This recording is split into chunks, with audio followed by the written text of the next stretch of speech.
Well, hello everybody. It's a lot of work, but I enjoy every minute of it. Sometimes. Tell you what, it's been a great project because it's got me really back active again.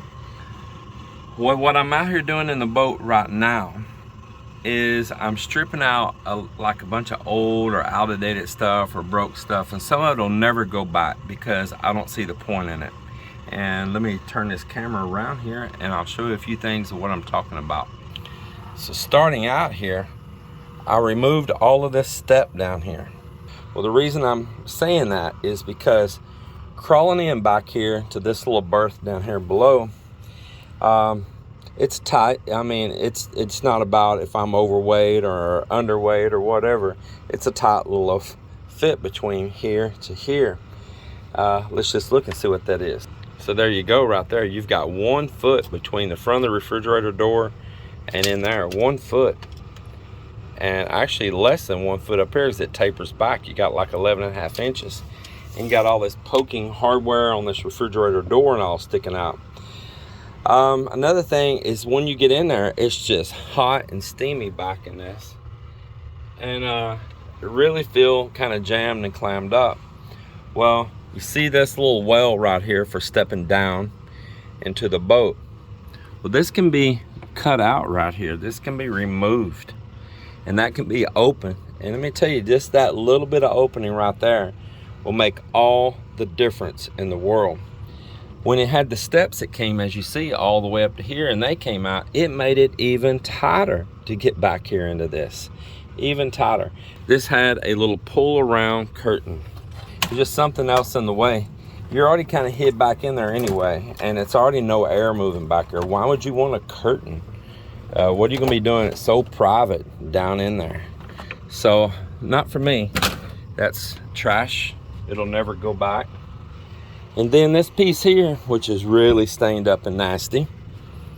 I mean, my God, it's stained up and nasty. It was the most probably horrendous looking piece in the whole boat. This went right up here. Now, I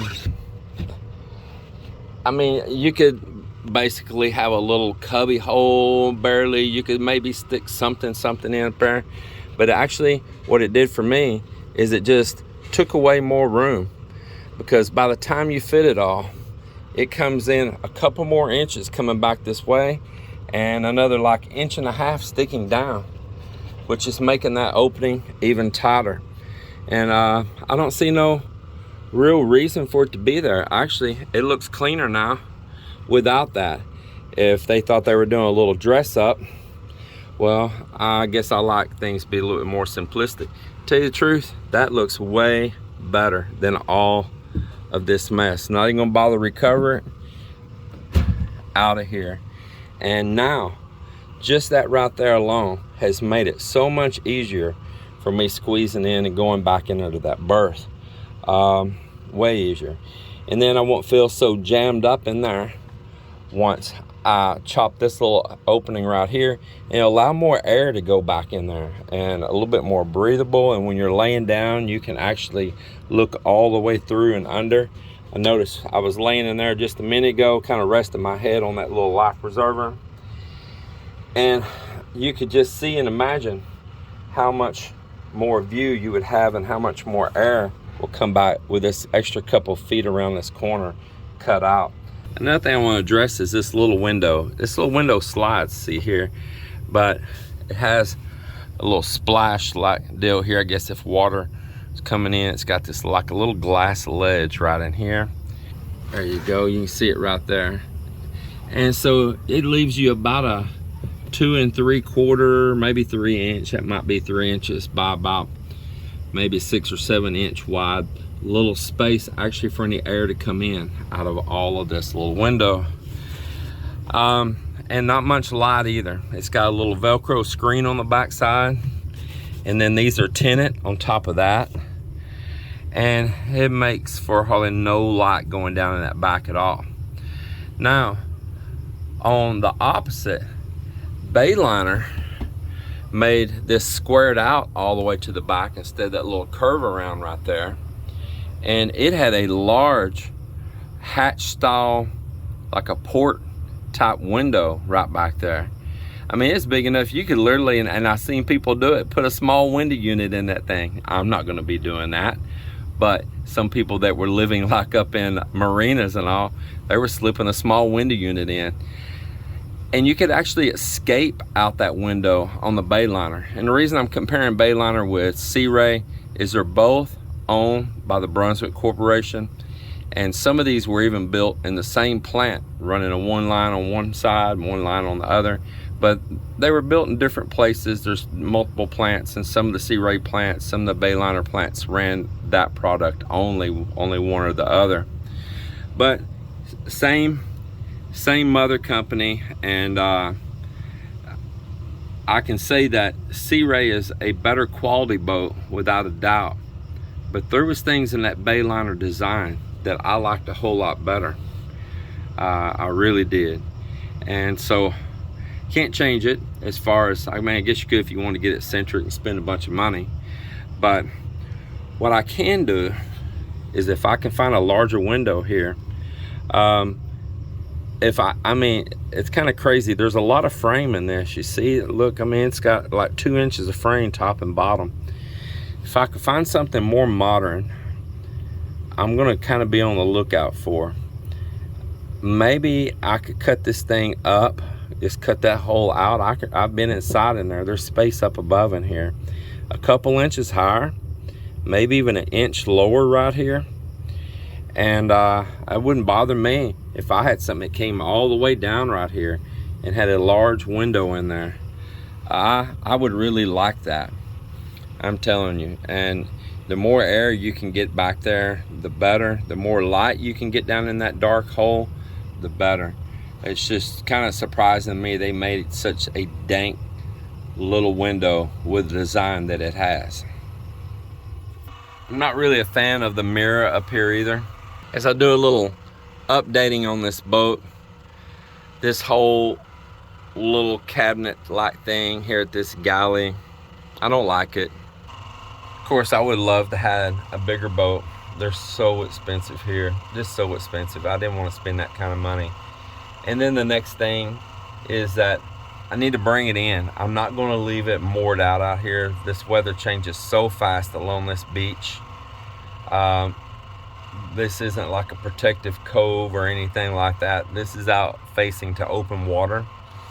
And when these waters out here get angry, they get angry. And there was a German guy brought a big fiberglass boat. I mean, a big one here one time. And they had it moored out right out here in these waters.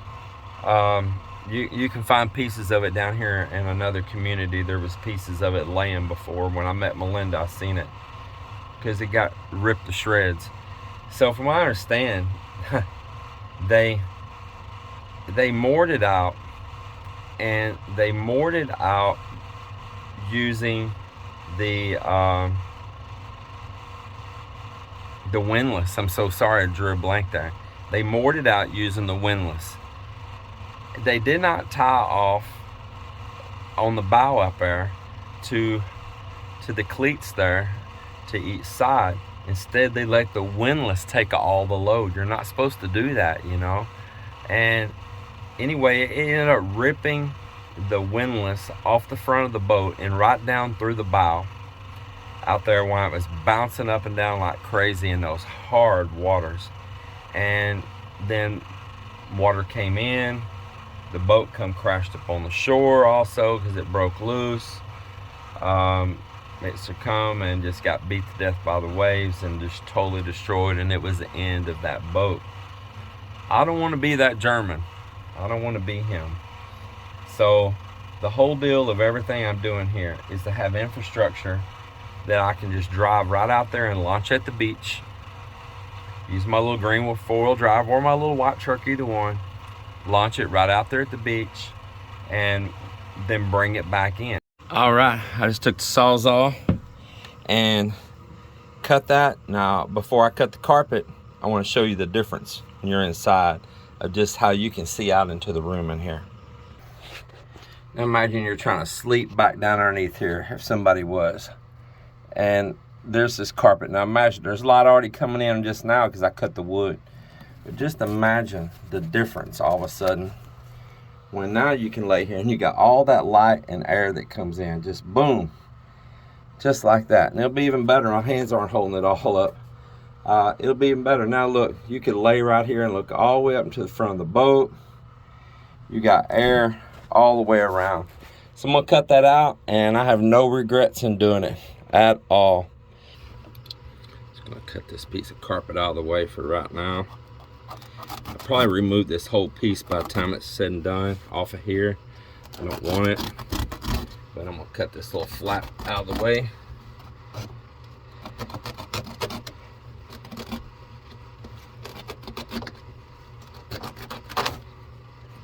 And there it goes. Well, it's another day out here working on the boat, and what I'm doing right now today is, if you watched the previous video, I'm flushing out the fuel cell. So this thing was a gas boat with V8 gas, and I'm changing it to a straight 4-cylinder turbo diesel. It's a Mercruiser diesel, and this was a Mercruiser as well, and it's just a complete clean swap out. But the fuel, of course, you can't have gas in a diesel, and that tank has been neglected. It's not been serviced, not been treated. It had an old gas in it, and I've been cleaning it out, getting all the shellac and the sludge and just the buildup even over years that just happens on a marine tank. So in the previous video, I had pumped all the old fuel out, had about a little less than 5 gallons of old fuel left in it, raised the bow of the boat way up so everything would drain to the back. And then I put about 10-15 gallons of water into the tank, and I put numerous detergents down in there and let it soak for about 3 days. I came back, put a hose into the tank, and just flooded the tank out until it was overflowing and it had dissolved all of that muck. And I continued to flush it and let the bow down, flush it, raise the bow up, flush it, until it just ran nothing but clean, pure water. But now I'm extracting the water from the tank, and then I'll be pouring some rubbing alcohol in the tank and hooking my shop vac, sitting right there in the blower mode. Clean the tube up really good on the shop vac, clean the inside of the shop vac really good so it don't blow any trash into the tank. Put it on the fill tube and just blow air in there along with that alcohol and evaporate out any remaining moisture, and I should be all clear to go then. At that point, I can actually start putting diesel into that tank. I'm getting pretty close to setting the motor back in here. I'm going to start putting the transom plate, the transom housing that has the gimbal housing all in it. I'll be getting all of that, and really at that point I could actually just go ahead and set the motor back in. Right here is where my trim tab switches go, and I've got a brand new set order from Bennett, and this company Air 21's really jerking me around on shipment here for Amazon in the country. Amazon hired UPS on this particular shipment, and then UPS handed off this company called Air 21, and they have majorly jerked me around. Everything else, all my other orders that use Ninja Van, LBC, everything's been smooth as pie. It's not the first time I've had a problem out of Air 21, and I just tell you, it's not been a good experience. But I have my switches, but I don't have my trim tabs yet, and I'll talk to you about those trim tabs when they come in. But I did notice that they cut this hole pretty jagged, as you see, and not straight, and I'm gonna have to come in here and trim this out nice and neat and straight, and then it should all go in, and I'll do that once those trim tabs arrive. Down here you see a lot of carpeted pieces and wood and all down there. There's more of them in the trash can. Those are everything that I'm extracting from the inside of the boat, that I guess they felt that they didn't put those pieces there like trim, decorative, but really they served no purpose. They took up space, they took up weight, and some of them were in some very critical spots, like where you crawl in underneath to the berth, and it was eliminating a lot of the room that you need for going in and out down there. And right now I decided I want to extract this old stereo that's in here, this Pioneer or Panasonic, and this little plastic part that went over it right here. And I don't have the little key things for removing this. Probably could slide something down in there, but I'm just gonna literally rip it out. I don't give a crap. And when I yank the face off of it with a pair of needle nose, look inside of it. Look at like where ants or something piled up in there.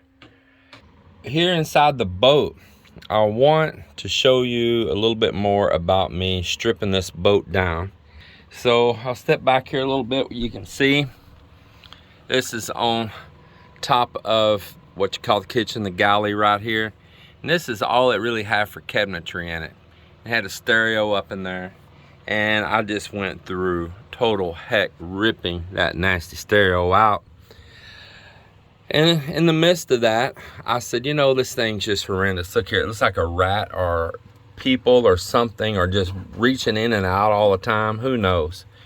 But that old vinyl that's wrapped in, it's kind of really dated and tired looking. It just looks horrendous.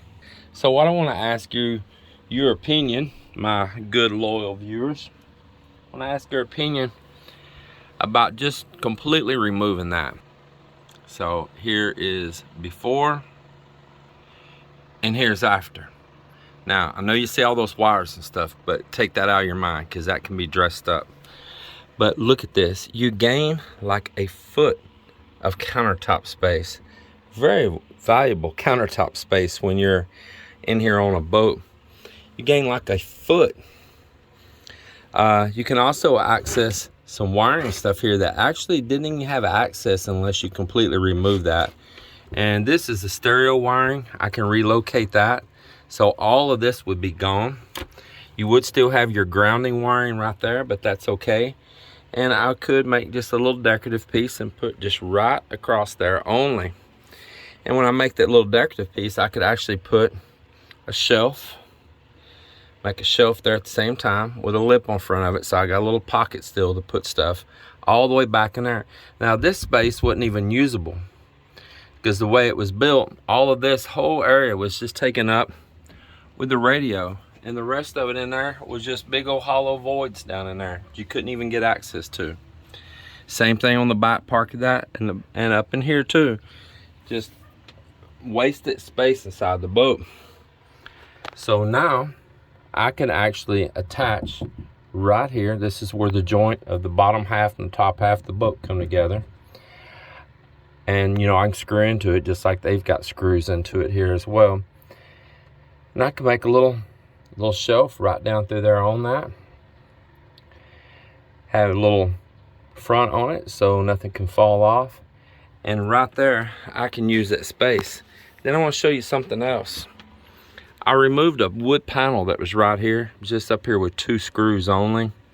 And it just set up there. And if they had carpeted this all the way down right here, it would have looked better with just this carpet than this 3/4 inch wood panel they had right up there, just as decorative. And to close that hole, you can see where it went right here, came over.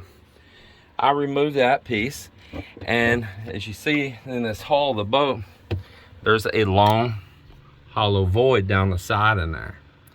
Now that is once again valuable storage space, and I can tell you how that can be valuable. You may have long things that you might want to put up in there. We won't be skiing, but you could slide a set of skis up in there. But you could also put fishing gear or different kind of poles and gear up in that long void inside. Say you're gonna lock the boat up, you bring your gear down, you can slide it right down in that side there. And you could even have your little support piece made right out here to support the end of them. And the handling the reels or something be right out right there, instead of just a big hollow void. I was kind of surprised that they wasted that space on these boats, and I'll show you and talk to you about why. Right up here at the helm, here on this gunnel right here, this is a hollow void just like on the other side. And so many boats that I've owned, they actually cut an opening there and they make a pocket in there where you can store stuff. So you're sitting right here, maybe you want to keep it some gloves or towel or whatever, you know, right over there next to you, because it don't have a like a glove box or nothing here on it. You keep personal items, your sunglasses, things like that, all right down in over in that little pocket. And they didn't put that on this boat. I owned a Bayliner that didn't have it also, that everything was blank. And I went and looked at other Bayliners, same year, same model, but were dressed out to a different level. And they had the cutout and they had the pocket, the same as that boat. And we think that we're gonna be able to make this into a really enjoyable vessel the way that we want it. Thank you everybody for watching, and we'll see you on the next one. Pretty exciting. We just made the first move, putting the out drive back on. I've got the new housing. I say new housing, I'm sorry, I'm out of breath. I've got the new transom seal around back there that goes on the back of that housing. So right now we're gonna do a little bit of cleanup right here. It's pretty snug in there. It was snug taking it out too. I guess when they set that up originally from Sea Ray, they didn't give it much wiggle room at all. So the deal is, while this was out, I took a grinder and I went around that transom and I ground back maybe a 1/4 inch of the wood right around that right there. And then I kind of made a V right in the middle of it. And I made me a little form out of a bleach jug, thumbtacked it in, went around, caulked around the outside edge of it around the perimeter. And then I mixed up laminating epoxy and I pumped it in a hole up there at the top and let it go in and form a layer of laminating epoxy all the way around that transom hole there, so that if there's ever a leak out here of salt water, it cannot soak up into the wood in the transom, which I think they should cover that from day one at the factory anyway. But that's what I did. And so I had a couple mishaps where I thought I had it sealed good, and that laminating epoxy, it runs like molasses, and it takes it a while to set, because being it's made to like float out and all, it don't do a real quick setup. And so that stuff would ooze out on me on a little pinhole somewhere, and I'd be, darn it, and I had to mix again, fix a hole, mix again. So I had a couple mishaps, but I finally plugged my little weep holes and filled that thing up. Man, it did the trick. It come out just as slick. Come out pretty darn good, man. I have a whole lot more confidence for it lasting a long time in the future by having all that wood sealed over, not just paint, but actually with an epoxy. So clean up our little mess there, and we'll sandwich this thing on down. Now seeing all the prep work I did come together.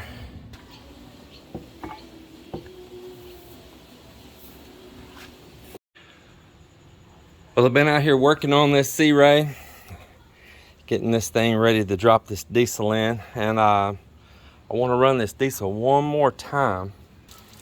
Now, so far, I'm not seeing nothing. Let me go to the other side.